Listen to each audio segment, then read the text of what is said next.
There is this controversy that's taken hold on the Democratic trail over Bill Clinton's confrontation with Black Lives Matter protesters last week. They weren't Black Lives Matter protesters. Jesus. They were Philadelphia Coalition for Real Justice protesters. In Philadelphia, the former president vigorously defending his 1994 crime bill, as well as his wife's use of the term super predators back in 1996 to refer to violent gang members. This as she had pushed for the president's crime agenda back in the 1990s. Now, over the weekend, Hillary Clinton defending her husband's remarks, while at an event at Harlem's famed Apollo Theater, Bernie Sanders went on the attack. Unacceptable. I think we all know what that term meant when, in the context that it was said years ago. We know who they were talking about. Black people. That's exactly right. That's who it was. And I think that the president owes the American people an apology for trying to defend what is indefensible. Well, I think what Bill said is that we should all be listening to each other, and I certainly have been listening. And I think it's important for people to recognize we have work to do, that there were a lot of people very scared and concerned about high crime back in the day. And now we've got to say, okay, we have to deal with the consequences, and one of the consequences is, in my view, over-incarceration of people who should not have been in the criminal justice system.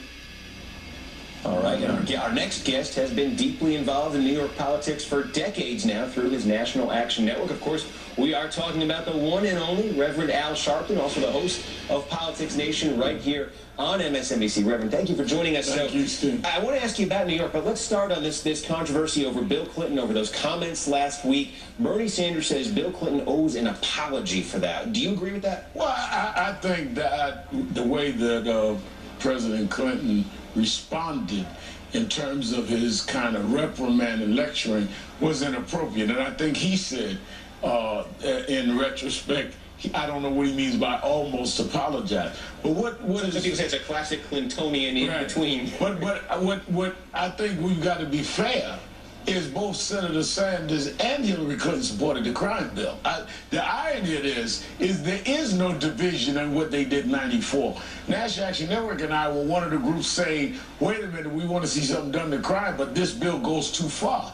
He was in Congress and voted for it. She, as First Lady, supported it. So I think that we're looking at a distinction without a difference. Now, the predator statement is a different issue, but I mean, I think that clearly many of us said we think that was an offensive statement. She said she was talking about gang members. But one of the things we're going to be dealing with at the convention this week is if we're going to take her statement of 20 years ago, you've got to take his statement in the recent debate where he referred to blacks as being in the ghetto and being poor. So and that was just 3 weeks ago. So how do we weigh what? But I want to make it real clear, there is no difference in '94 Clinton and Sanders on how they supported that bill. And the reason I take that personally is because we were trying to get members of Congress to say it was going too far. Okay, Al, you're wrong. There was a difference. Just because you supported a bill, the crime bill, okay, if you turn around and try to amend it in order to mitigate the damage that it was going to do, and you got shot down, you can't say that's in the same vein as somebody that was all out pushing that bill. So no, Al, you're wrong on that one. Yeah, he did vote for it, and I did a video on that, and so did she. But he got on the floor and railed against that bill as far as the damage it was going to do to the minority community. She did not do that. So they are not the same, Al.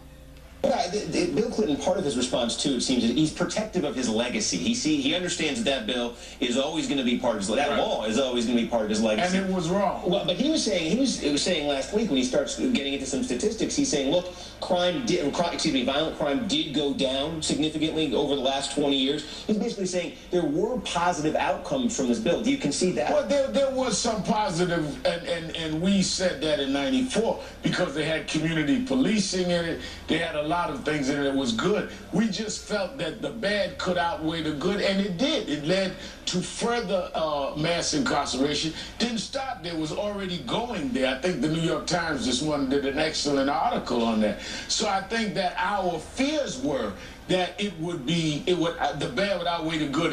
It dealt with death penalty. All that was in the bill, which is why I had said I disagree with Mrs. Clinton and Sanders, who voted for the bill, because they voted for and supported a bill that included death penalty expansion, that included the whole question of mandatory sentence, that included a lot of things that outweighed the community policing and all. So yes, there were some good aspects of it, but we felt it was outweighed. And I think here, both of them had bad judgment. You know New York politics, New York Democratic politics, as well as anyone. We put that poll up on the screen a minute ago. Clinton 53, Sanders 37 here. Can Sanders win New York? I think that it's going to be a question of who turns out their voters. I think that what Senator Sanders has said, notwithstanding my disagreement about 94, and what he's saying has had real significance. It resonates a lot. And I've said to him, his real challenge is, can he get to African-American voters? What no one wants to talk about is all over the country where she has been able to make the differences with the African-American Why voters. hasn't he? Because that has been glaring in some of these states. I think that's the challenge. Even with young black voters, you've not seen them come out to the degree that young white voters I think the best I've seen him do, just when you look at these exit polls with black voters, was maybe 31, 32% in Michigan and Illinois. And I've seen him down at 10, 12% in some of these states. What's the Which is why I'm raising this, because 30% is good for a Republican. For a progressive Democrat, that is not anything near good. And I think part of it is that he's got to make his argument about finances and about class